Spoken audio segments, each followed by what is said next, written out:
come back for the second. India have won the test match. India have won the series. They're going to get back for two.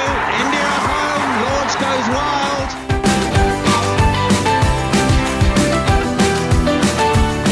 Hello and welcome to another World Cup special episode on 81 All Out podcast. In this episode, we're going to be talking about the 1999 World Cup hosted by the UK. To talk about the World Cup, I have a very interesting crew today. We have Surit, a lawyer from Chennai with us. Hi, Surit. Hi, it's great to be here.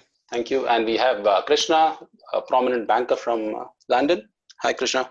Hi, Mahesh. Thanks for having me on. And we have our own Sidvi as well. Hi, Sidvi. Hey, Mahesh. Good to be here again. Thanks a lot for joining us. Let's just start with a little bit of an introduction about what you're doing in life at that stage.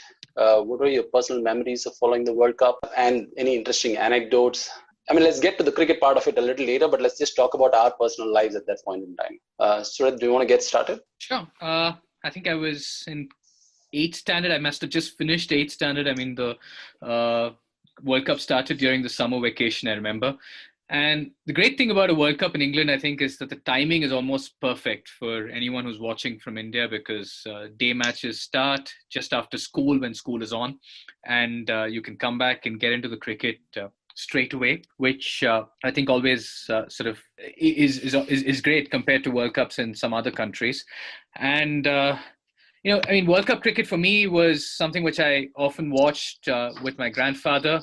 I think he used to sort of, back then this was pre-internet era in India, and he used to cut out the schedule of the World Cup from the Hindu newspaper, and then we'd sort of have that pasted somewhere and kind of go over that. And it was a sort of a mutual thing that we did together. Of course, there was one school reopened. It was something which was a constant sort of source of discussion in school.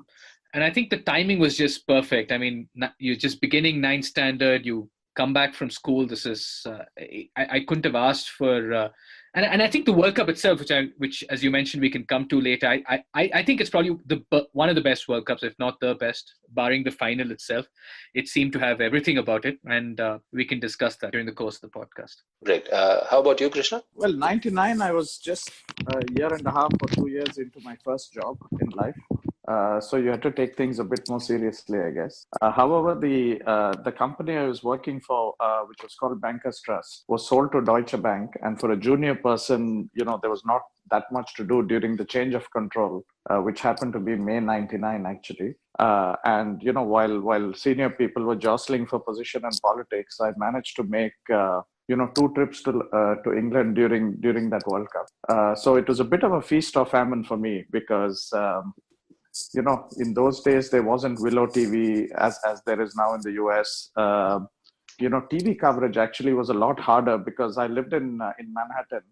And given the layout of New York City, you actually had to find a dish that could be on a balcony that's southeast facing. So finally, a friend of mine who lived on 17th and 3rd, we used to duck into his apartments for games when possible. And actually, it was exactly the opposite of what Surit was saying for the timing relative to India. Because in New York, the 10:30 games in England began at 5:30 in the morning. So you could, watch it on weekends. But otherwise, you could probably get an hour or two at someone else's house on, before you head to work, right? So it's not always easy to watch TV in those days. So it was a bit of a feast of famine for me where... the initial trip was the India-England game at Edgbaston. And then I came back actually and was actually, retrospectively, it's been a huge privilege, right? Having watched the 2 semis and the final, all at the ground. So that's something, you'll always remember in life. And there were other things, right? So the India-South Africa game, I went to visit my sister who was in upstate Massachusetts at that time. Through a friend of mine from Chennai, I found somebody at UMass Amherst, some Indian students who got TV, and I watched the India-South Africa game there. So it was a bit of a feast of famine, but some fond memories nevertheless. So. But what feast, man? What feast was that? I would give anything for missing the rest of the World Cup and just watching the two semi-finals, especially the Australia-South Africa. No, the one at Edgbaston was just unforgettable, right? So how was it? How was it? I mean, just talk us through the live experience of being at the ground, especially during the tense close. In a way, the game was sort of meandering along, right? So Australia was, I think, if I remember, 70 odd for 4. I think when Gilchrist was out. Actually, funnily, he was caught at third man slicing Callis, if I remember, and Donald took the catch right in front of us. So I remember that quite clearly. And then Waugh and Bevan sort of meandered on. We thought 235 was doable, and then Pollock and Donald finished Australia off quickly, right? Looking now, 213, the asking rate of a runner ball and stuff wasn't that much, right? And the way Callis and Rhodes were batting, you could realize Australia were coming back into the game. The crowd was actually mostly South African supporters, because obviously I think the English, don't root for the Aussies, right? But I was in an area where actually it was fairly mixed between South Africans and Aussies. So it was great fun watching it, and absolute wild swinging from Klusner getting them back into the game. Paul Rifles dropped catch in the 49th over, then those 2 fours and the run out, right? It was just couldn't believe what was happening. So did you realize immediately after the run out that Australia through the finals? Did you get that sense, or?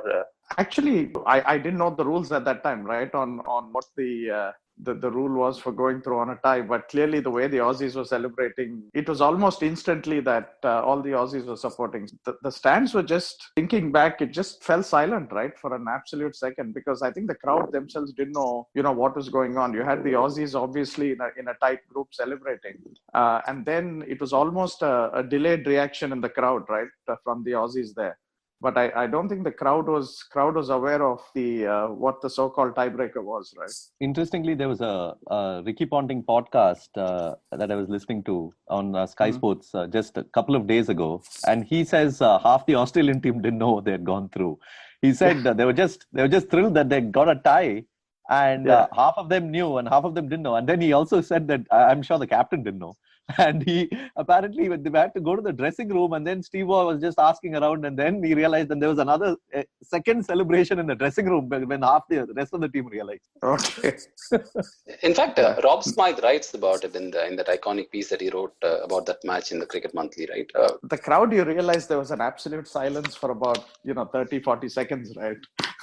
Not knowing what happened, but then slowly, I think the way the Aussies behaved, at least it was clear to the crowd what happened, I think, subsequently. How about the second semi-final? Was that the first time you were watching Shoaib Akhtar live? That was actually the first semi, right? The Aussie one was the second. And actually the Shoaib Akhtar, I was just sort of, before this podcast, I was sort of thinking back to remember some of the more personal anecdotes. And we were sitting fairly straight, but a little bit at ground level, right? Not too high up. So you almost sort of 4 or 5, maybe 10 rows behind, but at the ground level stand just to the left of the side screen. And Shoaib Akhtar actually was bowling his second and third spells from that end. So running away from us, so you're virtually behind him. Obviously, the Pakistani contingent was fairly noisy, and Shoaib was riling them up, etc., etc. But just the impact of his run up, and he was heavily built, but watching it from ground level, still don't forget that, right? And especially that Yorker to Fleming, where he came round the wicket and speared it in, and I think it took middle and leg. I think that was quite vivid to remember. That spell of his, Fleming and I think, if I remember, either Keynes or Roger Toast were carrying on. It was muddling on, right? It wasn't a great match. Shoaib's middle spell really probably made 275 potentially into something like 230, 240, right? So, and then it was a non-match after that, right? With Saeed Anwar finishing it off. Moving on. What about you, Sidvi? Yeah, so I just finished my 12th standard, and I finished my 12th standard boards, and so like Surit, again, it was a vacation. But unlike Surit, this was the World Cup was around when the results were announced, and there were 2 results announced. One was the board exam results itself, and then after that you had this joint entrance examination for engineering, and that results were announced. And in both, I had pretty much bombed, and bombed as in like not bombed in comparison with my expectations and expectations at home. So there was a bit of somberness personally, and feeling like, oh, okay, sort of a bit of crashing of dreams, so to speak, at that age where you begin to realize that the top colleges are pretty much out of your reach now because you've not really managed much in terms of marks. But the World Cup. So at that time, watching the World Cup came as a big relief because I could take my mind completely off the results and applying to colleges and knowing which college where to study, what stream to take, and things like that. And I also could get away from talking to people about it. So whenever there was no cricket on, you invariably get into conversations of, what are you going to do next? Where are you going to go? What are the chances of you getting into XYZ college? I didn't have to do all that while watching the World Cup, and the timings were perfect. It could just be in my own bubble. And I watched a lot of that World Cup. I probably watched more of that World Cup definitely more of that World Cup than 96 and 92 because of the timings. And perhaps even more of that World Cup than 2003. So yeah, the 99 World Cup, I remember it fondly. The one other thing I remember is that, talking about the board exams, before the board exams, there's a lot of pressure, right? So watching cricket, you watch with a lot of guilt because you know that you're taking up study time by watching cricket. So the India-Pakistan series in January 99, which included the Chennai and Delhi tests, and I watched with a lot of guilt. And even the Brian Lara series in West Indies, when he scored 153 in Barbados and that double hundred in Kingston, I watched that late in the night and all with tremendous guilt because it was very, very close to my exams, but I was still watching it. But this World Cup, it was all done and the results are out. Okay, everything's over now. And so I could watch totally guilt-free. And nobody was even giving me raised eyebrow looks because they all knew that, okay, but what's he going to do anyway? He might as well just watch. So that was the personal recollection from it, mine. I remember it well. I think it was one of the best World Cups. The final was disappointing, but otherwise I think I'd put it pretty up there. So was there a World Cup that you watched more than even, let's say, 2007 when you were a professional journalist? In absolute terms, no. I would have definitely watched more of 2007 because I was doing a lot of work. I wasn't in West Indies at that time. I was in India, but I was doing a lot of work off TV. I was doing ball-by-ball commentary, bulletin. I was doing reports, match reports, and just other work. So I would have definitely watched more number of balls or more minutes of 2007. But, when you're doing work and when you're in that scenario, the number of things that you remember and retain is very, very little. So if you ask me about the 2007 World Cup, I'm pretty blank. Sorry, Sylvie. I would also just think that it's probably less fun, right? I mean, there's so much pressure around the work and you having to fulfill deadlines and whatnot, whereas possibly with the 99 World Cup, you could have just sort of watched it stress-free and just watch it for the cricket and nothing else, really. Yeah. Well, see, I wouldn't necessarily say it's less fun because when you're actually doing it, like when during the match, when you're actually doing a report, writing a report or doing the ball-by-ball commentary, at that particular moment, it is fun. It's a lot of fun because you're immersed in that whole action and you're trying to, summon the right words and right phrases to use. And there's a lot of fun that happens in that moment. But the moment the game finishes, you just instinctively want to forget it because you've put in so much into it that you don't really want to think about it, mull about it, and reflect on what happened. So it's almost like it happens and it's gone. It's almost like in an exam in some way where you just cram, and then at the end of it all, you just want to forget it. You don't want to think about it anymore. Simply, it's a bit like an exam maybe, but also it's like watching T20, right? Because there's so much action of 4s and 6s and with your ball-by-ball writing that you actually can't reflect on what happened, so to say. That's true. I mean, T20 even has a constraint of time where things happen, so much happens in such a short period of time that your brain can't process it beyond a point. Yeah, and ball-by-ball is like a journalist T20, I guess, right? In some ways. It is. It exactly is. In fact, I often compare ball-by-ball to T20, match reports to one-dayers and long-form pieces to test matches. So it is exactly like that. Prem Panikar often talks about doing ball-by-ball for the Jayasuriya 340 match. And it's an experience that he till date hasn't forgotten. So that is how much of the burden it carries for the future as well.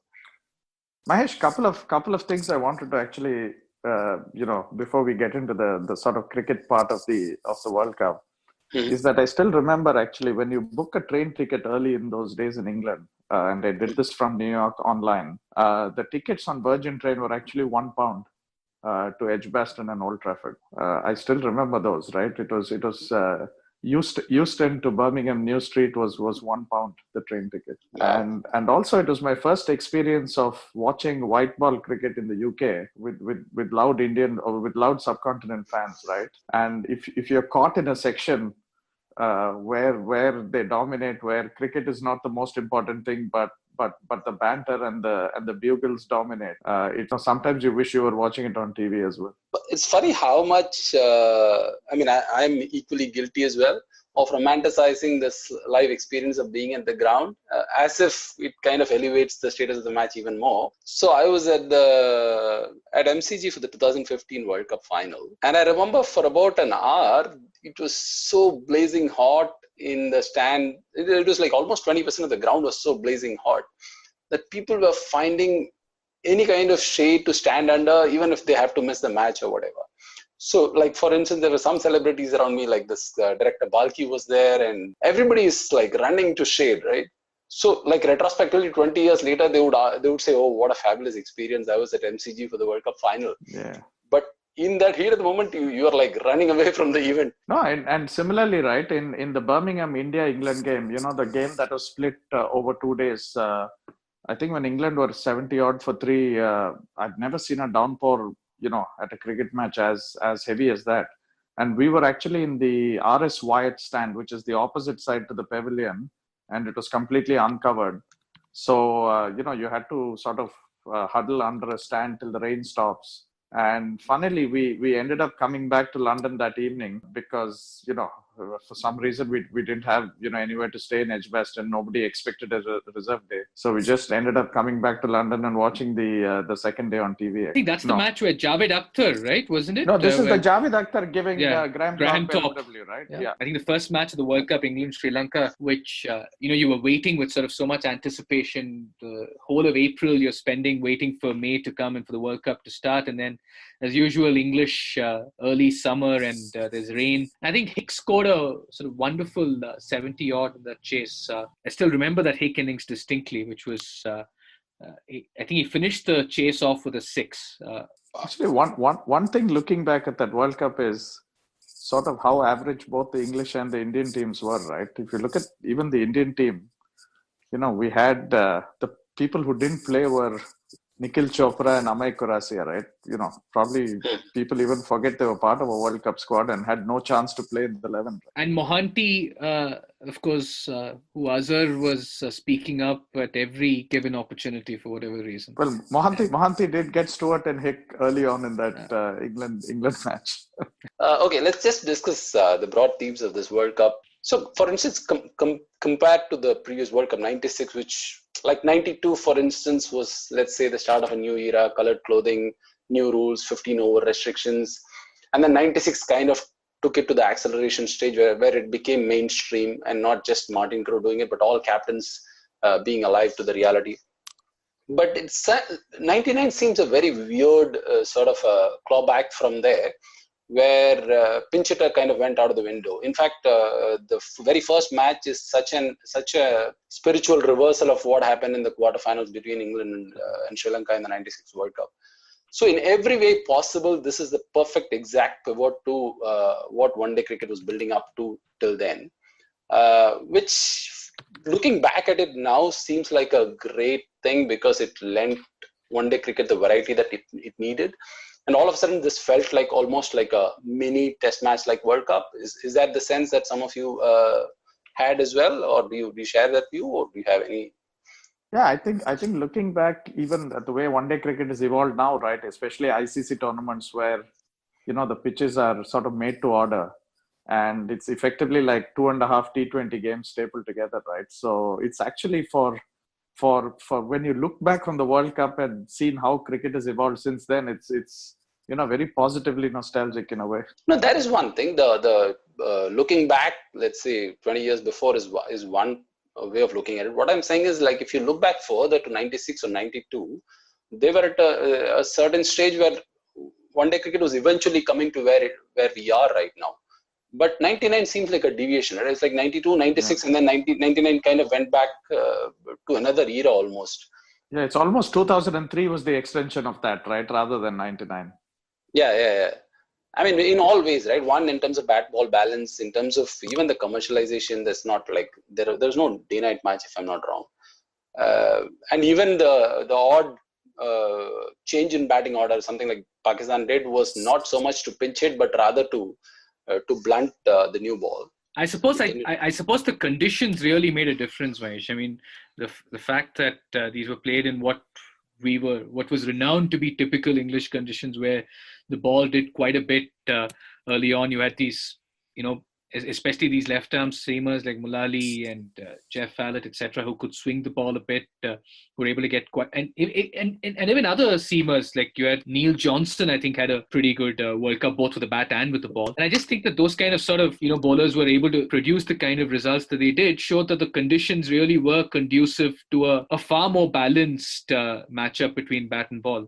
So I suppose the going back to the mean, so to speak, was a product largely of the conditions as opposed to anything else, really. Yeah, I mean, I think the use of the Duke's ball as well in the early English summer.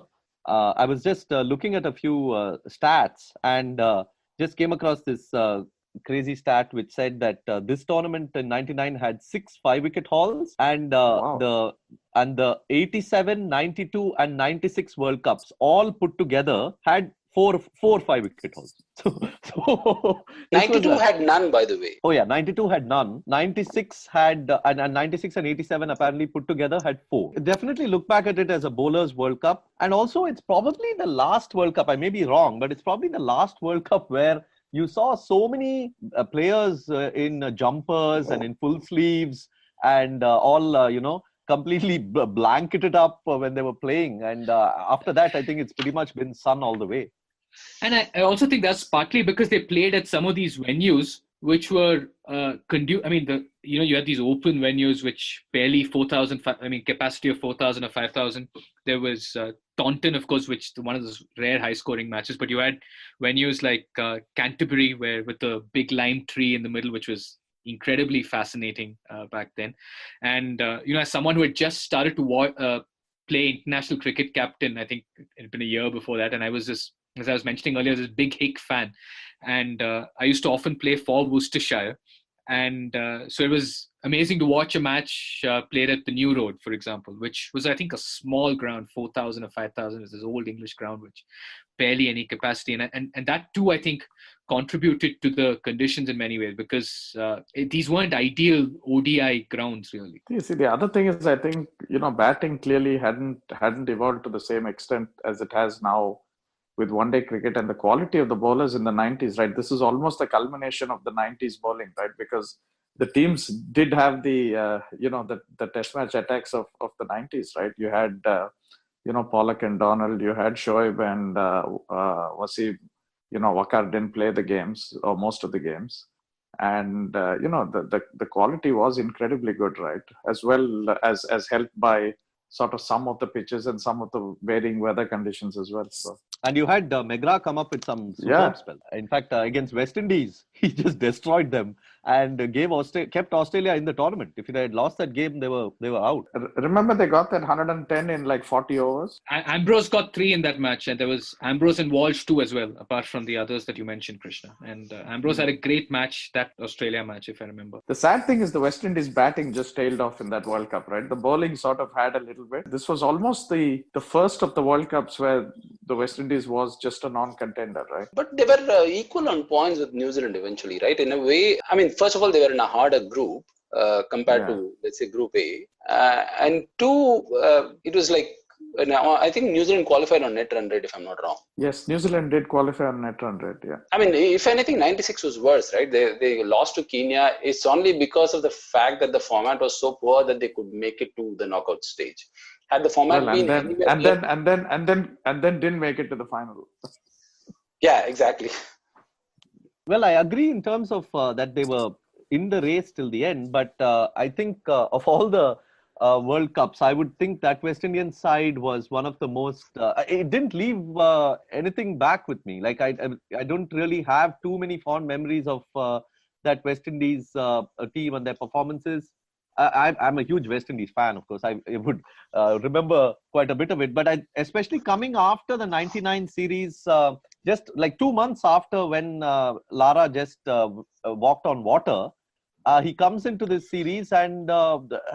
You really don't find them. I mean, they beat Scotland. They beat I think they might have had a good win even against New Zealand. But I don't remember too much from them. In fact, the one moment I remember, it's just etched in my mind, is that McGrath ball to Lara, which was probably the ball of the tournament before Vaughan got Gibbs. But until then, that was just a stunning delivery to get him. He just clipped the top of off. That classic McGrath. Good, just back of a good length.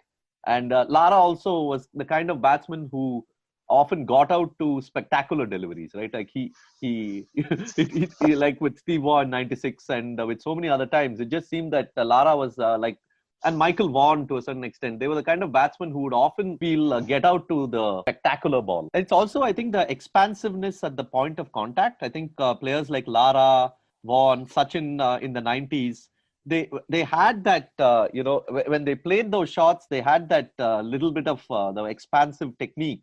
And so when the ball went through bat and pad, it looked spectacular. There was this ball that Dale Steyn bowled to Michael Vaughan, which was absolutely, it just looks like one of the greatest balls ever. But then you realize that if it had been any other batsman, it might not have looked so great. Well, it was the bat swinging rather than the ball, right? Exactly. Yeah. Remember the Cronier earpiece incident? Oh yes. Yes. I was pretty confused initially what was happening, and at some level I thought, oh, okay, this is like he's doing a Martin Crowe with some mega innovation, and I thought cricket is going to go in this direction, and players are going to start wearing earpieces. I was imagining all the possibilities until the ICC basically said, okay, stop it. Get over it. I mean, it was quite prescient. ICC probably acted well ahead of its time. But in that first game against South Africa, right? The two things come to mind, right? The Ganguly innings was extremely slow, right? As he neared his 100 especially. And the second one is, I think what changed the momentum, if I remember right, for when South Africa batted, was Boucher coming in at 3 actually put India off guard. I don't think he made more than 20 or 30, but he scored at runner ball at that stage, which put the Indian bowlers a little bit off sync, so to say. And then you had Klusner taking on Agarkar right at the end. Yeah, Rhodes and Klusner right at the end. Rhodes actually did the initial damage. Right? I was just looking at the scorecard, and Srinath went for nearly 60 runs in that match. Unbelievable. In the tournament, to go for 60 runs takes a lot, right? I mean, he actually did some of the early damage as well in that match, Srinath, but and then got taken for many. But I suppose despite Ganguly's sort of slow innings, we had more than enough to win that, and it was quite disappointing, really, to lose that. I think that era of Indian cricket, right, was always where I think 2003, sort of the World Cup changed it a bit, or the lead up to that World Cup. But that World Cup is one of those periods of time where India always fell short on, crucial games against the likes of New Zealand, the likes of South Africa. Beating England and Pakistan was more a constant, but against a lot of the other teams, right, Australia, New Zealand, South Africa in particular, India always, sort of fell short by, lack of depth, I think, more than anything else, or one bowler going for 60 and, 250 being chased, for 5 or 6 with 3 overs to spare kind of thing. Yeah, of course. In this World Cup, you also had the disastrous match against Zimbabwe, which Sachin missed. Yep. Yeah, and that was one I remember watching, on TV in New York actually, and Robin Singh almost, took them to the end, right, when the Olonga over, cleaned us up. I have terrible memories of that match. I mean, Srinath, he came and hammered a couple of sixes. But it was quite easy enough for them to finish it between them, Srinath and Kumble, and then he took this wild swing of Olonga, which and got himself bowled, and it was just it was so typical, really, just the kind of irresponsibility of the lower order then. I mean, we should have probably won it far more convincingly anyway, but having gotten that far, it was just a terrible stroke, Srinath's.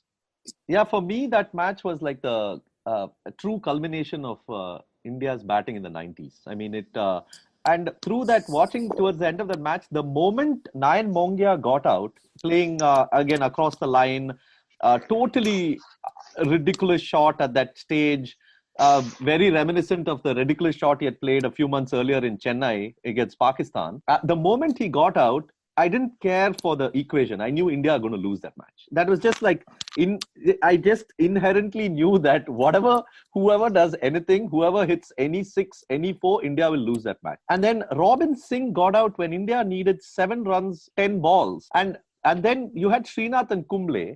And how much ever you can think of Srinath and Kumble in Bangalore, 99 was a totally different time. I mean, Srinath was like, totally hit or miss in 99. He would, as you said, he hit 2 sixes and then he played like an absolute, oh God.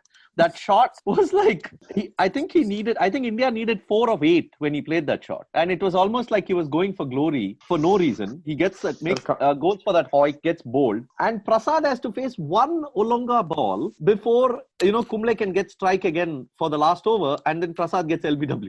And at the end of it, I'm like, obviously we lost. I knew we'd lose. And Sachin wasn't even there. So, but I mean, it's not like we would have won with him as well. He would have probably made 80 and we would have still lost. So it's that match is like a true culmination of the 90s Indian batting for me. Well, and that was also a World Cup where Sachin was, some games at 4, some games opening. It was a bit all over the place as well. That's right? Because in this match, when Sachin went home for his dad's death, Ramesh came back. Ramesh played, and Ramesh did well in this match. He scored a 50. I also remember Azhar after the match. I quite distinctly remember. I mean, he was quite. He didn't have a single bad thing to say about the batsmen. I think he said. I think he put the blame squarely on the bowlers, if I'm not mistaken. He sort of said batsmen batted well, but bowlers bowled badly. We fielded poorly. Well, that was his standard press conference, right? We batted well, bowled well, fielded well. My favorite Azhar press conference is I'm batting well in the nets. Like when asked what happened to your form, why are you not scoring runs? He said, I don't know, I'm batting well in the nets. Today, that's a bit like today's, it's the process, not the outcome, right? So he was ahead of his time. He was ahead of his time, yeah, in so many ways. So talking of that Zimbabwe game, and in fact, it's a nice segue to talk about the format that was adopted for this World Cup, because while standalone, the South Africa or a Zimbabwe loss was painful enough, it left India in a deep trouble because of the format followed in this World Cup. So what's your take on the format? Is that a fair system, especially given how much 96 format was criticized? In the sense, theoretically, it seemed like a decent format. But the moment you have these carryover points, it just changes the equation completely. Yeah, I wasn't I didn't like that carryover thing, because when you have carryovers, you assume that the team is going to, that everyone is going to beat the weak teams, and then the strong teams are going to have a close contest, and then so they carry over points. But in this case, in the India group, you just had Kenya, which was the weak team. And every other team could beat the other one, depending on the conditions and on the day. So it wasn't really, I mean, India beat England and Sri Lanka, but still went into the Super 6 with 0 points. So, had England and Sri Lanka done well in other games, and had India, Sri Lanka and England got in, then India would have gone in with maximum points. I don't think it was a sensible way to go about it. Well, and Australia didn't go in with any points, right? Yeah, both India and Australia didn't go in with any points. The other problem with that is that pretty much the first Super 6 match ruled one team out, right? I mean, once India lost the first match in the Super 6 against Australia, there was very little probability that they were going to go through to the semi-final. Yeah. And the rest was almost academic, right? I'm saying it also led to Australia trying to game the system, which they didn't succeed in, but it led to that farcical match against West Indies, where they got a target, a very low target in 40 plus overs, and then tried to get West Indies in instead of New Zealand.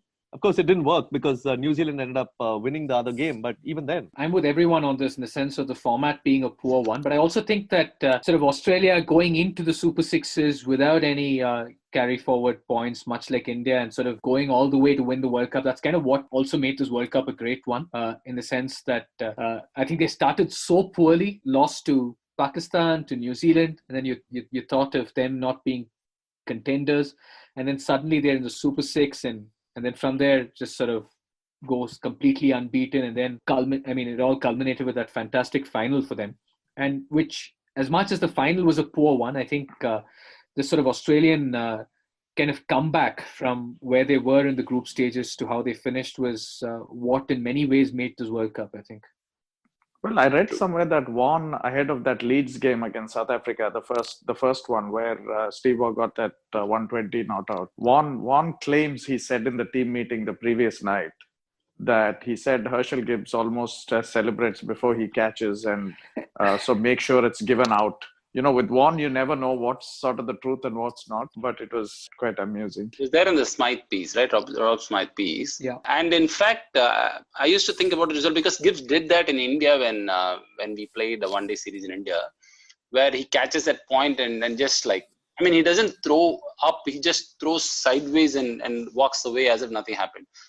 So maybe Warnie was honest in saying that, because there was a precedence of him doing that. On that topic, I also want to bring up another thing where I think a little before or after this, MSK Prasad catches Lara like that, and he also almost celebrates like that and drops the ball while celebrating, but he still goes ahead and appeals, and the umpire gives him out.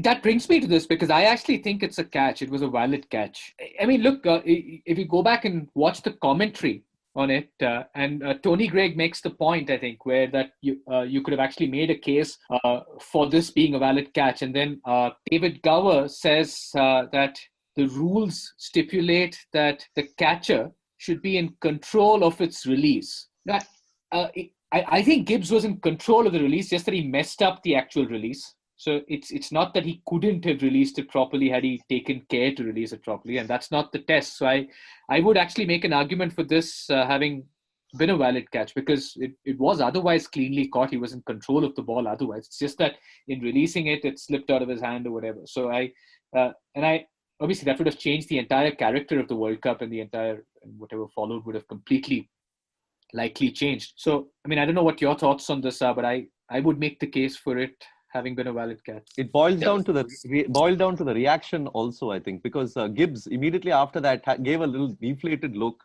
and Klusner, who was the bowler, he just goes down and he puts his head down, and it's almost like all the South Africans thought it was not a catch.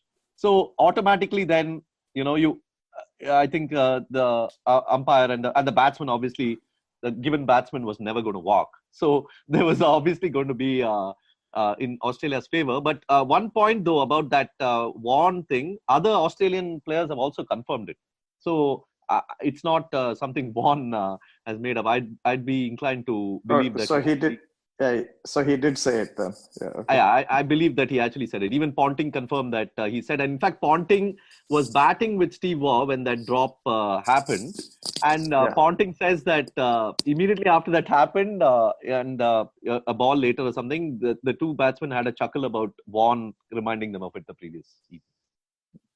Pretty prescient, so to say. But I suppose the legend of Waugh having told Gibbs that he's just dropped the World Cup was mere legend and nothing else.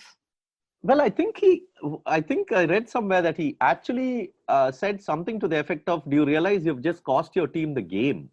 Yeah. And that then turned into this whole mythical "Did you have dropped the World Cup" quote. So, in fact, when someone asked Steve Waugh, "Did you say that?" he said, "I didn't, but I would like to own it up," or something to that extent. It sounds so good that I would like to own it up. But what he did say for sure was when Ganguly dropped his catch in Calcutta, he said, "You just dropped the series, mate." When he did. That happened. That really happened. That one spell, I still remember, right, in Edgbaston in the second semis was just absolutely incredible, right? Within 3 overs, it just completely turned the game on its head, and all 3 balls were incredible, right? The Cronje, Gibbs, of course, and even the Gary Kirsten one. I think Cronje was not out, right? No, Cronje was caught at slip trying to flick on the onside, right? But I thought it went off the boot or something. At least recently I was reading somewhere as well. I mean, I couldn't find the highlights on YouTube. I want to check it again. I couldn't find the highlights on YouTube. Maybe it's the World Cup season, so they took it off or whatever. Maybe it's the Smythe piece which mentions this, and I also vaguely remembered it. I wanted to go back and check, but I couldn't. The Gibbs dismissal was a real beauty. I think it was sort of one of those which drifted in and pitched on leg and hit the top of off stump, sort of dream leg spinner's dismissal, which Warnie just seems to have conjured up so many times.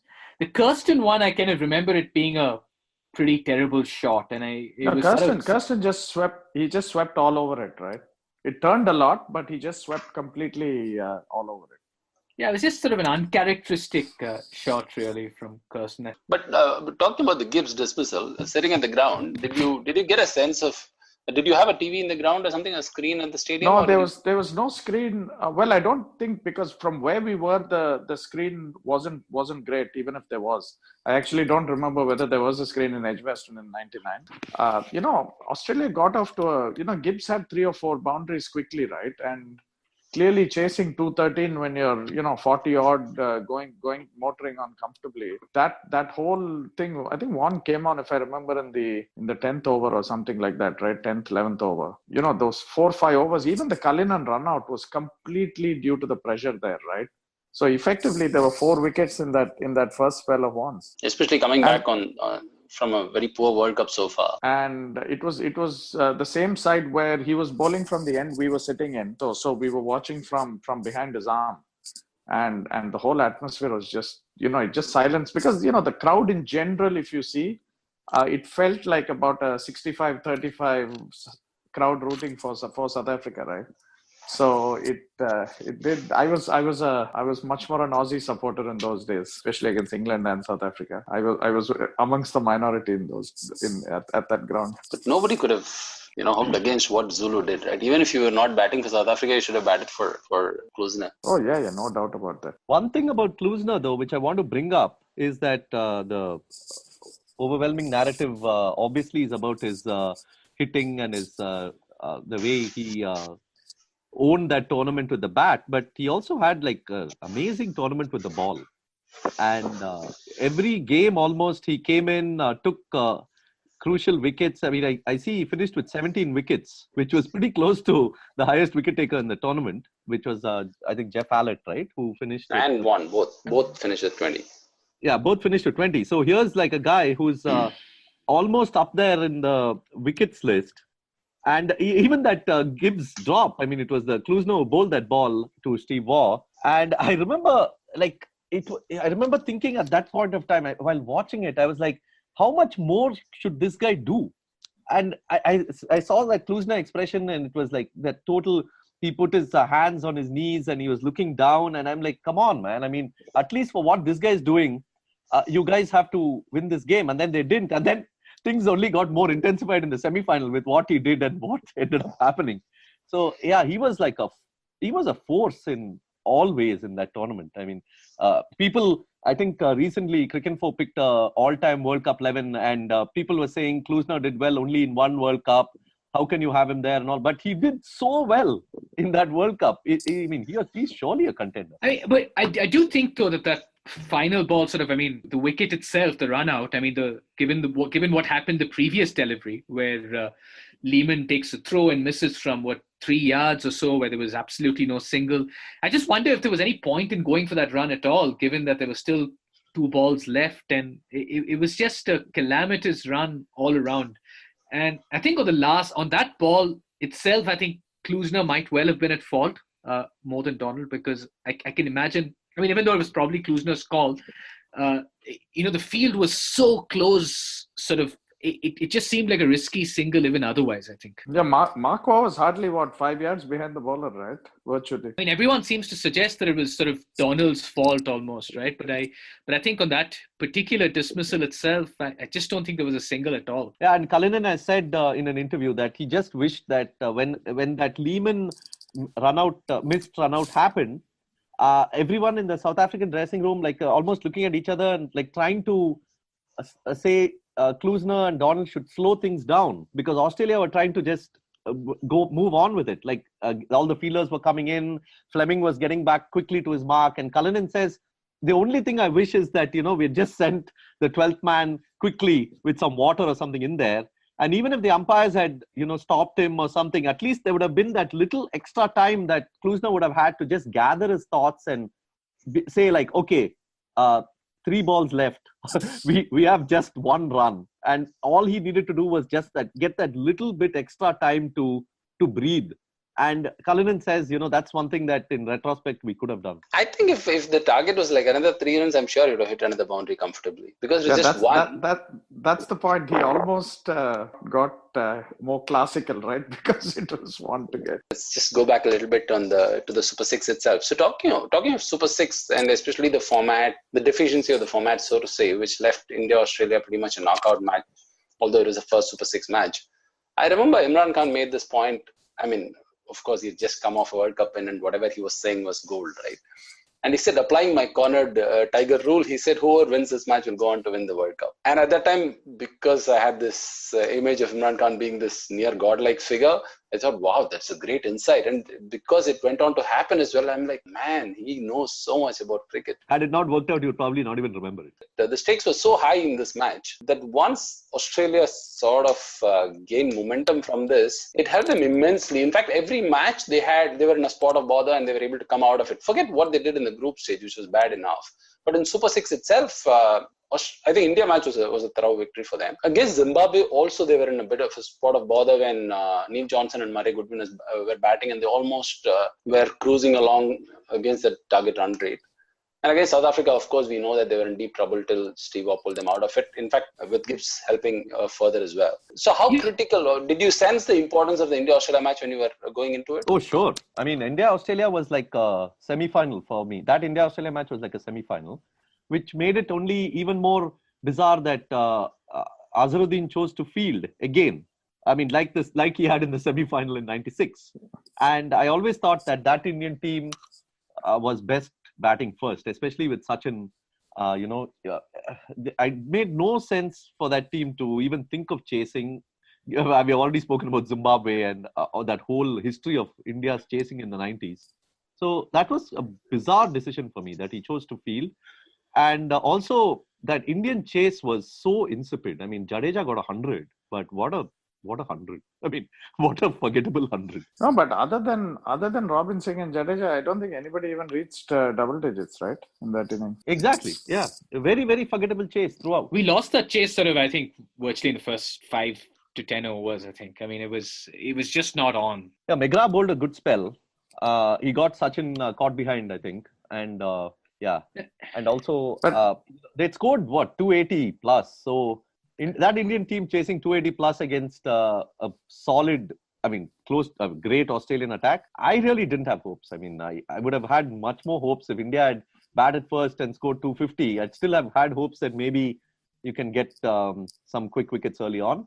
But once India lost the top order and the rest, Jadeja and Robin Singh, after a point, it seemed like they weren't even going for it. They were just like, okay, let's just salvage some maybe run rate points here. I think the team just didn't have enough depth to put it past these guys consistently, right? Australia, even New Zealand, South Africa to an extent. Yeah, certainly Australia, I think. Despite the fact that they lost 2 of those group stage matches, I think this Australian team was just way too strong for. Going back to Imran Khan's comment, I think even if by some miracle India had won that match, I don't think they'd have gone on to win the World Cup. But with Australia, though, you got a sense because Mark Waugh was in, I think, sublime form through most of the World Cup. He had 80 odd in this match, had 100 against Zimbabwe, and again in the Super Sixes. So and I think McGrath was at the top of his game really, and Warnie came into the World Cup really from the South Africa match onwards. But they were just way too strong. With Lehman and Steve Van Bevan, of course, in the middle order, I just don't see how this Indian team could have won against them, barring some sort of miracle. And as Sidvi said, maybe if we had batted first and put in 240, 250 somehow, and then some sort of scoreboard pressure had built up and we could, convert that into a win. But chasing, it was just impossible right from the off-go. It was odd because in that World Cup, the matches, in the matches we end up winning in the group stage against Kenya, England, and Sri Lanka, we batted first in all of them, and in we lost to Zimbabwe chasing, and then in that in the Super Sixes after this match against Pakistan, we also batted first, and so it was bizarre for me that Azhar would choose to field in that match. Sometimes Azhar just threw you off so much with these decisions at the top. And even the New Zealand match in the Super Six, which we lost, it was at least a closely fought match, in which again we batted first. Yeah, exactly. Actually, in those days, I think the only hope of an Indian in the final was whether Venkatraghavan would umpire or not, right? I think, it was almost, Shepard, Buckner and him were by far streets ahead of anyone else. And it's quite unfortunate, and for a parochial Tamilian like me, not seeing Venkat in the 96 final and the 98 final was he was undone, right? If you look at it. There's no way Shepard should have umpired that final ahead of Venkat. Maybe because Pakistan was playing and I don't know if that was one of the factors that played into Venkat not umpiring the final, because there was one. I mean, Shepard got that big decision of Inzamam wrong as well in the final, I think. Yeah, caught behind. Well, I think there's more reason for Venkat not umpiring the 96 final being a Tamil. 99, I think he should have definitely been in the final. Still remember bumping into Steve Buckner on the tube on the way to Lord's the day before the final. One thing I want to talk about though in this World Cup, I mean, we haven't really touched on it, but one really big impression that I had through that World Cup, and something I loved watching, was how Pakistan approached their batting. And as you said, it was totally counterintuitive to 90 compared to 96. I mean, they almost went back to 92 again. And, they sent Razak at 3. I think the English press started calling him the pinch blocker instead of the pinch hitter. And then they would get to 150, 160, consistently in every match. They'd get to 150, 160 in the 40th over. And then in the last 10 overs, they would almost invariably score at 10 and over and get 250 plus. And Moin Khan, I remember he was brilliant throughout that tournament. He would come in, he'd score like at 200 strike rate, 150 strike rate. He'd play like some tremendous shots, his typical pulls and, the sweep pulls and all these shots that he had, 4s and 6s. And then Wasim would come in. There'd be Azhar Mahmood, I think, came in a couple of games and he smashed quick runs. That was fantastic to watch them. And they would do it. It was like a formula that they had, and they would do it every single game. And they, of course, had the bowling to back that up. Moin Khan, I think, hit Donald for a 6 in that Super 6 match, which is one of those, as you mentioned, one of those sweep sixes almost. I mean, it was just an incredible shot. I remember, in the slog overs, which got them to sort of the total, which ultimately, was unsuccessful, but got them to some sort of respectable total in that match. And some of those strokes were just unbelievable. So unorthodox and just not in keeping with the time. It was the kind of batting that you wouldn't expect to see against the likes of Donald and Pollock, especially, sort of going down on your haunches and trying to. It was almost more in tune with the sort of T20 hitting that we tend to see these days. Their bowling was incredible, right? With Shoaib Akhtar and Saklen, not let alone Razak and Azhar Mahmood, who did chip in with a few here and there. But. Yeah, that was a test bowling lineup. I mean, you would pick that lineup for a test in South Africa or England, probably. Actually, if you look at the final, if you just look back on it, yes, it was a completely insipid game. But, they lost Anwar early and then sort of pottering along to 60 for 2. And finally, it was Tom Moody who got that wicket, which then sort of caused the whole slide with Warnie and McGrath taking wickets. But actually, it was similarly they tried to come out of that hole but never did, right? With their the formula that they had. So Tom Moody got Wasti, did he? No, Ijaz, I think. McGrath got Wasti. That was that amazing that's a Waugh catch. Yeah. Oh yeah. No. So it was 20 for 2, if I remember. Anwar and Wasti were out. Then Ijaz and Razak took it on to 60 or so when Moody got one of them. I don't remember which one. It must have been Razak because Vaughan got Ijaz with that great leg break. Yes, exactly. So Razak was out 3 down at 60 odd. So that in a way, the everybody thinks it's a collapse, but actually it was 60 for 2, right, at one stage, and then that moody wicket caused everything else, I think. Yeah, and you never know. I mean, again, going back to sort of the Inzamam dismissal, it was 100 for, I don't know, 90 for 5, 100 for 5, whatever it was, that where you never know. I mean, like between 130 and 180, I think could have been a massive difference in terms of how the match might have ultimately panned out, especially given Pakistan's bowling attack. I think 130 was just sort of a washout, but at 180, I mean, who knows if they'd gotten Gilchrist early? You never know. Yeah, I think they didn't. If they had followed their formula that they had for the rest of the tournament of just taking it till the 40th over with keeping wickets in hand, you never know. They could have got a big total for all you know. But I think they went too early, and they tried to push things along too early. Ijaz was trying to get after Vaughan, and they just then ended up collapsing without even finishing. Without even getting a competitive total. I mean, it was really poor total for them in the end. Yeah, but what an amazing catch, the Mark Waugh catch, I think, of the Vasti's catch. I mean, I think that was one of that's one of the pictures that makes the World Cup. It was one of those that I think he, in typical Mark Waugh fashion, where he makes it look quite easy and look quite simple, but the way he took off and sort of, I don't think many others would have caught it at that stage of, in 99. I don't think there were possibly a few other slip fielders at the time might have grabbed it, but I think just the athleticism and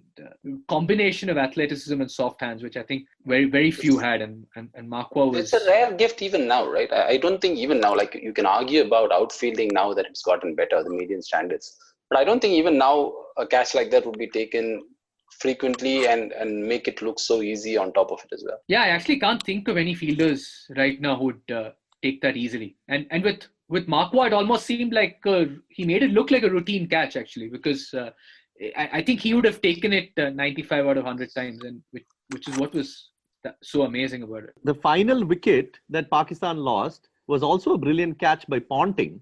And I remember in the break, that was also like in a wide-ish third slip or something, and it was a fantastic Ponting catch. He dived full length, got it one-handed. But in the break, I remember they were comparing the two catches. And I'm not sure who the commentator was, whether it was Tony Gregg or who it was. But they were talking about exactly this, about how the Ponting catch, you can feel the effort in it. And you can see, and when you finish the catch, you feel like, oh, it's an extremely tough catch. But the Mark Waugh catch, he almost makes it look much easier than it is because of the ease with which he pulls it off. Yeah, I mean, he's just taken so many of those, right? I mean, like off Warnie and in so many of those tests where the ball's virtually past him, he just puts his hand out, and I think that was sort of Mark Waugh playing cricket, in whether it was batting or his catching or his outfielding. I mean, everything just seemed to come so easily to him, which also meant that Lakshman catch in Chennai in that 2001 test. Oh yeah, in mid-wicket. Wow. I was about to talk about both. In fact, Lakshman catch in both innings. So the second innings is, in fact, at least that looks a little spectacular because he had to dive far away from where he was standing. But even in the first innings where he takes a catch in the third slip, if I'm not wrong, or second slip, was it the Lakshman one or Sachin one? I'm just confusing the two. I think it was Lakshman. And I remember Chapley on commentary saying, that's an excellent catch. Like when you watch it live, you don't realize it's an excellent catch because he makes it look so ridiculously easy. In fact, till Chappell pointed out, I didn't realize how tough that catch was. And then you watch it, at least the second innings, it's easy for anybody. Like even for people who don't have any background of how good a fielder Mark Waugh is, even if it's some other fielder, you can see it. So it is a spectacular catch. But this one standing at slip to make it look so easy was just pure Mark Waugh. Just to kind of speak about the catches of the World Cup, since Sidvi, you mentioned Ponting's catch as well at the World Cup. I actually think what I remember distinctly being the catch of the World Cup was in the Scotland-Australia match, where there was this catch in deep mid-wicket, which is Ponting. Ponting was taken in deep mid-wicket by Mike Allingham. And hard as I've tried, I've not been able to kind of find a video of it anywhere on YouTube. Maybe Rob Linda or someone might have a clip of the match and might, we can put it up sometime. But distinctly remember this because it was sort of, it had the typical Bill Lawry commentary to it, and it was a pull shot by Ponting, and there's Mike Allingham diving forward in deep mid wicket, and it was sort of this typical Bill Lawry water ripper commentary to it. And I kind of distinctly remember that from the 99 World Cup as one of those memories that I have of the World Cup, but can't find a video of it, sadly. A couple of things more that we have to discuss. The first is Zimbabwe, one of the best teams ever, perhaps. Maybe the best Zimbabwe one-day team ever. And filled with really exciting players throughout, right? Starting with Neil Johnson, through the Flower and Goodwin. Olonga was very good. I loved watching Zimbabwe in that World Cup. I mean, even though they beat India in that those circumstances, I still that match against Australia, I was really hoping that Johnson and Goodwin would bat for another 20 minutes, half an hour, and chase that. I mean, I think it was 300 plus they were chasing, but they were going so well. They were batting with such fluency. It was really good to watch. Yeah, I think Johnson had a fantastic World Cup as such. I mean, it was sort of after Klusner, he was probably the player of the tournament in many ways, in the sense because of his contributions both with bat and ball. He opened with the bat, made plenty of runs, and I think that 100 was a superb innings, the one in the chase against Australia. He was sort of carving Warnie through the covers, kept hitting him through the covers against the spin, and that was probably one of the innings of the tournament, really. And you're right. I mean, Zimbabwe had a fantastic team, and I was just going back to my kind of where I began with Hick. The team probably would have been even greater if Hick had played for his home country. And who knows? They might have been a real threat in that 99 World Cup, I think. And even with the ball, there was Streak, there was Paul Strang was still around, there was Brandes and Olonga, and Guy Whittle had a few reasonable sort of spells where he picked up 2 or 3 wickets here and there.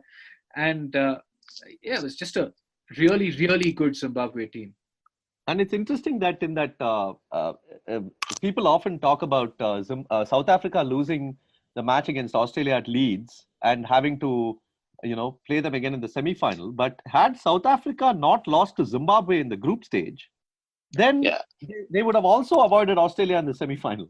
And that was a Neil Johnson all the way in that match. I mean, he produced one of the best all-round performances in.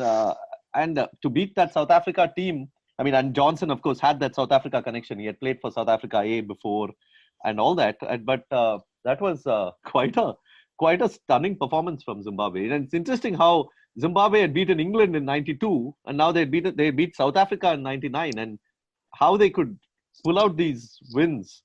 But of course, the 99 team was far better than the 92 team. I mean, they could have even gone to the semi-final with another good day. There were at least 3 of these sort of medium-paced all-rounders who had really good World Cups. Klusner, we've mentioned Johnson and Gavin Hamilton of Scotland. Scotland had a disastrous tournament, but he was sort of their one shining light. I think he scored a few runs and picked up quite a few wickets in that World Cup. Interesting. Keynes didn't do much, right? Yeah, I don't think Keynes did anything with the bat. Maybe he picked up wickets, but I don't think he had a single innings of substance. I think he picked up some wickets. From New Zealand, my memory is more from the batting end is more of Roger Toos. Roger Toos, yeah. I used to like Roger Toos playing. He had this lovely. He reminded me a lot of Neil Fairbrother, and I liked watching him bat. The way he manipulated the field and always used to get that 5 to 6 runs and over. When they were chasing. So he had a very good game sense about it. One more thing that was very important for me, at least from a personal point of view, being a big Rahul Dravid fan, was to watch him through the World Cup. It was, he had started becoming a very good one-day player a few months before. I mean, India had gone to New Zealand. He had got 100 there, and he'd then also had a pretty good run in tournament in Sharjah. But the World Cup was really the blossoming of Dravid as a one-day batsman for me. I mean, those 200s, then the 50s, 50 against England, 50 against Pakistan. He was like the guy. And at number 3 in those conditions, I think it was perfect for him, right? It was the World Cup that he could really come into his own in, because he had the technique to combat the new ball. He could nudge, then push it around for a bit, and then in places like Taunton, he could also go for the big ones. So I thoroughly enjoyed watching Dravid bat through that tournament. Talking of Taunton, he was the one who really accelerates at the beginning, and it takes quite a bit of time to get going. It's only after he scores 100 that he takes off, and unfortunately, by the end of it, it seems like he was playing second fiddle to the other, and that's how, if you look at the scorecard, you might construe it as that. But anybody who saw it that day will know that Dravid was playing on a different planet. And the six that he hit of Murli is something that I'll remember for my life. What a beautiful shot. Yeah, I was just going to mention the 6 over extra cover, ball turning in, and Dravid just sort of extends his arms virtually and just sort of times it over extra cover for 6. I mean, obviously, he was the leading run scorer at the World Cup, and without even India having made the semi-finals. I mean, just sort of consistent throughout the tournament, and as Sidvi, you mentioned, batting steadily, and at the same time, it wasn't sort of this plodding, it wasn't sort of an Abdul Razak kind of approach. It was just really brilliant one-day batting throughout, I think. Well, and actually, optically, Ganguly looks, almost the other way, right? Yes, he made runs in matches, but it was, quite underwhelming, right? The strike rate and, the sort of lack of situational play in some ways. Yeah, he started it here and mastered it in 2003.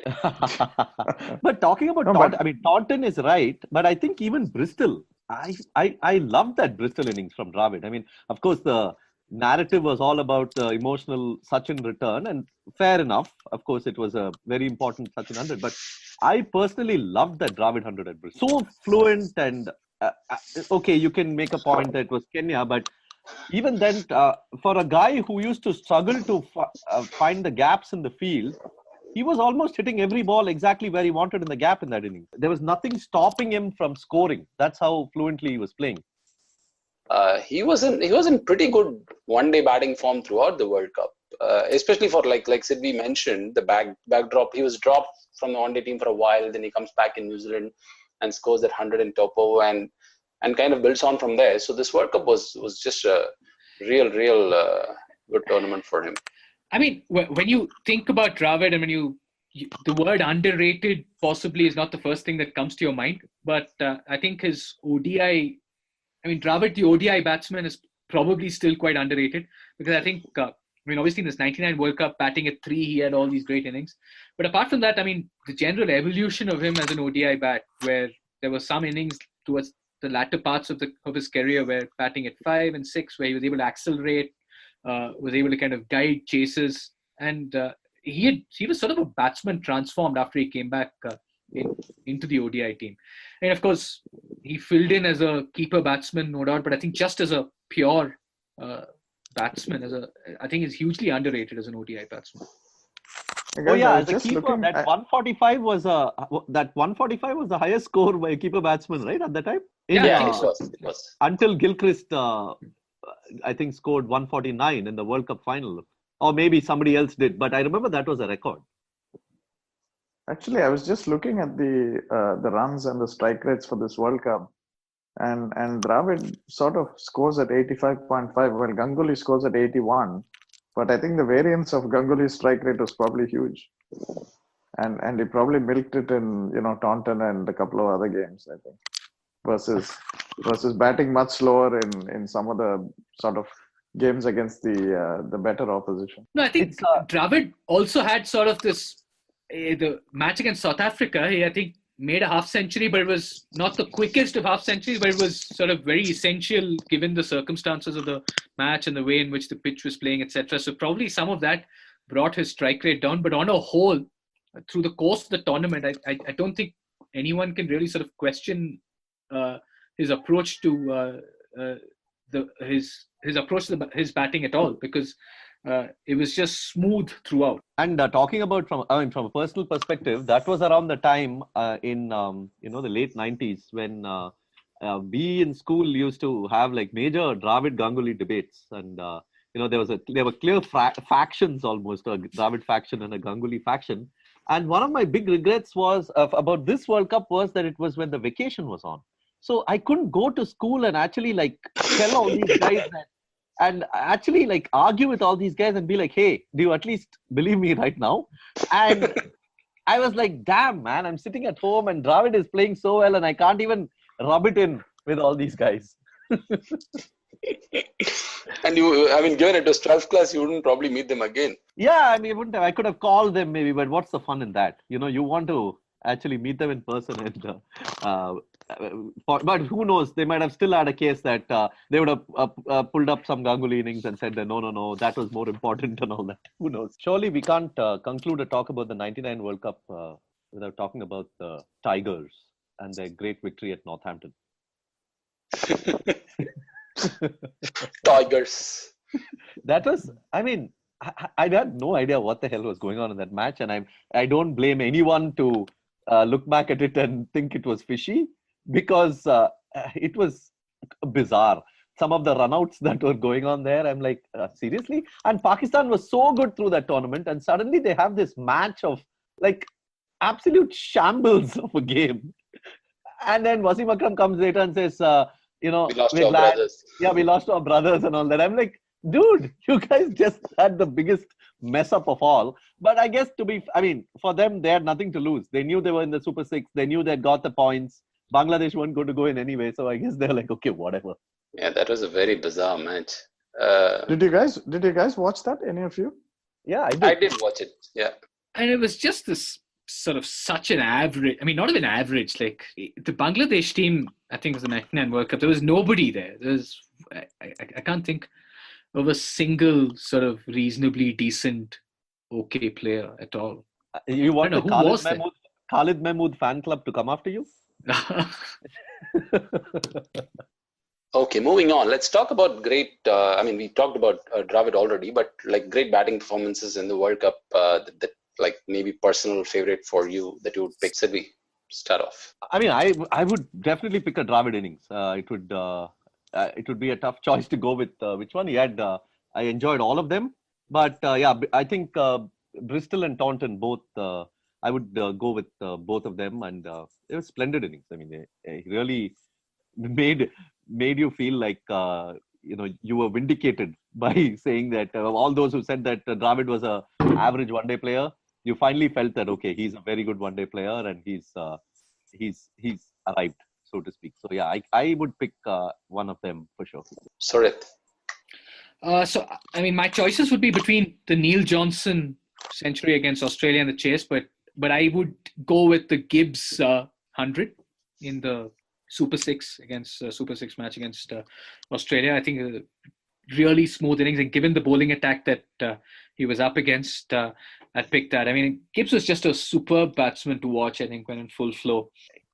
Again, batting seemed to come pretty easily to him. He was such a sweet timer of the ball, and the ball just sort of seemed to raise off the plate, right? Whether he was sort of hitting through the covers or square cutting, or even when he was playing against the spinners, even against Warnie, there was a sort of sense of confidence to his batting where he'd sweep, he'd play these little cheeky paddle sweeps. And that for me was probably the innings of the tournament. Krishna? I think it has to be the Steve Waugh 100 in Leeds, right? Against South Africa in that game. Looking back, if he and Ponting hadn't, put together that partnership and Waugh then finishing the match off, I think we wouldn't have, the several of the later results we had. So it had to be. And the other thing is also, you never think of one-day innings and Steve Waugh together in sort of the same sentence. You clearly think of Gilchrist, you think of Mark Waugh, you think of Ponting, many, many more. But this is probably, his most important one-day innings looking back, right? Yeah, true.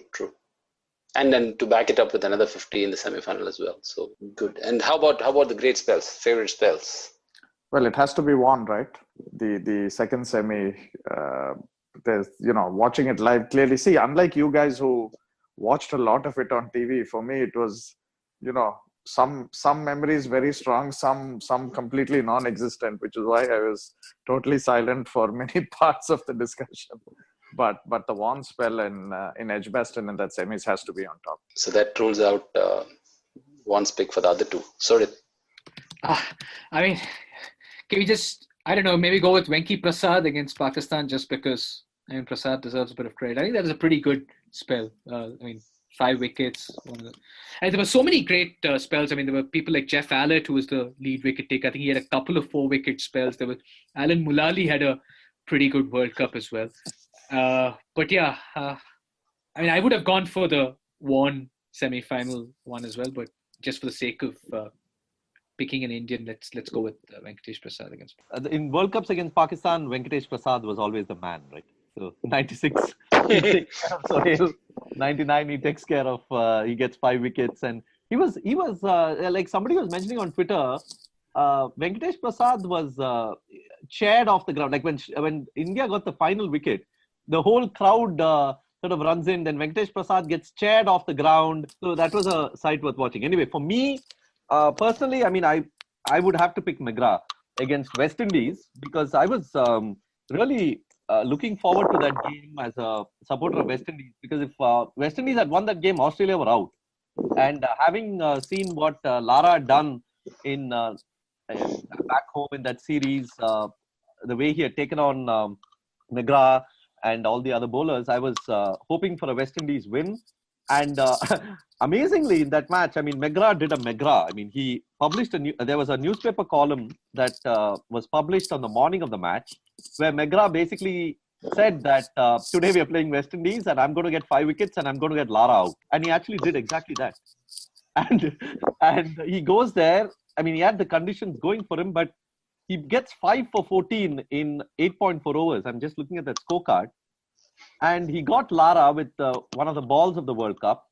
He just destroys that top order. He gets them all out. Like West Indies get all out for 110. And I was like, and that particular point of time was when I started thinking that Australia has a serious chance in this World Cup, because until then they were just all over the place. They were so erratic. They hadn't really hit their stride, so to speak. But just it was like in '97 in the Ashes, when England won the first match at Edgbaston, and then they go to Lords, and then McGrath destroys England, and then you pretty much know that it's Australia's Ashes from now. And for me, it was the same feeling. He just gets into that mode, so well-oiled, so perfect. Like every ball's pitching where he wants it to. It's beating the bat. He's getting the edges, and you know, it's. I remember thinking then, okay, Australia has a really good chance in this World Cup. And then he comes against India, and again that crucial match, gets the wickets. And amazingly, I mean, Warnie then took over towards the latter stage. But when I think back to that World Cup, I mean, McGrath is someone who looms pretty large in my memory. Well, actually, if Rifle had taken that catch of McGrath, you know, we wouldn't even have had the last over in the semis. So that's one aspect of that match that doesn't get talked about as much as the other counterfactuals, right? What if there were 3 runs, Closen would have hit another boundary? What if Donald had run and so many other things? But what if Rifle had caught, right? And even to come to that point, I mean, 1 is caught and he also bumps it up for a 6, right? Without that, it just goes through his hands. Yeah. So without that, it would have been far worse coming into the last over, right? Yeah, I mean, he actually sort of almost palms it off for a 6, in the sense that had he just stayed where he was, it was a sort of simple sitter, really. But he kind of, I think, completely loses track of the ball, comes further forward than he ought to have, and then tries to jump up to catch it, and then it just palms off goes possibly through his hands, but he sort of makes contact with it, which then takes it over the ropes for 6. But I just want to make this sort of one point on McGrath. I mean, it was obviously a great spell, but just watching McGrath over the course of his career, I mean, for me, I just couldn't appreciate his bowling at the time for the reason that he was just so unlikable that, I mean, and you have these nightmares of India having to play him, whether in Australia or elsewhere, and he was just so consistently good all the time and consistently great all the time that it was just sort of difficult to really enjoy him or really like him. I mean, even people like Warnie would have these occasional or poor matches. He'd have go through troughs of poor periods. I can't think of another bowler like McGrath possibly ever. I don't know, maybe the great West Indian bowlers of Marshall, etc., who might have been as consistently great. But I mean, Ambrose was consistently very, very good, obviously, but just can't think of another like McGrath, really. And what McGrath could also do, apart from being so consistent, was that he could also bowl those Yorkers, right? which is something that you associate with mercurial Pakistani bowlers, but he could also be the wicket-taking enforcer if he wants to be, although he very rarely chose to be that. Yeah, I did think he used the Yorker quite a bit in one-dayers. I mean, especially when he bowled last couple of overs, it was very difficult to get him away even in the slog overs because he did have that Yorker up his sleeve. Yeah, so let's talk about the what-if scenarios of alternative history. So, Siddhi, what would your pick be? My pick would be what if Sachin didn't have to go back to India, and what if India had beaten Zimbabwe in that game? They would have gone into the Super 6 with 2 points, and then never know. Maybe they could have made the semis. Great, Surit. I think my pick would have probably been. It's the easy one in the sense of the Gibbs catch of Steve Waugh in the Super Sixes, which would have then probably taken South Africa through to the final, where they'd have played Pakistan and where they'd have lost to Pakistan in the final. And I don't know, maybe we'd have had Wasim lift the trophy and we'd have had a future Prime Minister of Pakistan. Who knows? Excellent. Krishna. It may be a small thing, right? But actually the rain delay in the India-England game at Edgbaston, where we went into a second day and England were, Top and Hussain going quite well on that first day. If, whether the game had carried on, who knows? But maybe a minor one in the scheme of things. But, given it's not easy to think at short notice, I'll stick out for that. All right, with that, we come to the end of our discussion on the 99 World Cup. Thanks a lot for joining us, Surit. And thank you, Krishna, for joining us as well. Thanks always, Sidvi. Thank you. Thank you. Thanks for listening to 81 All Out Podcast. Please subscribe on iTunes, Spotify, Google Podcasts, and other similar podcast platforms. It would be wonderful if you could leave a rating and a review so that more people can find us. You can also follow us on Twitter at 81 All Out and check out all our previous podcasts and articles on our website, 81allout.com. We would love to hear from you, so please keep the feedback coming. Thanks a lot. Goodbye. In the air, Srishan takes it!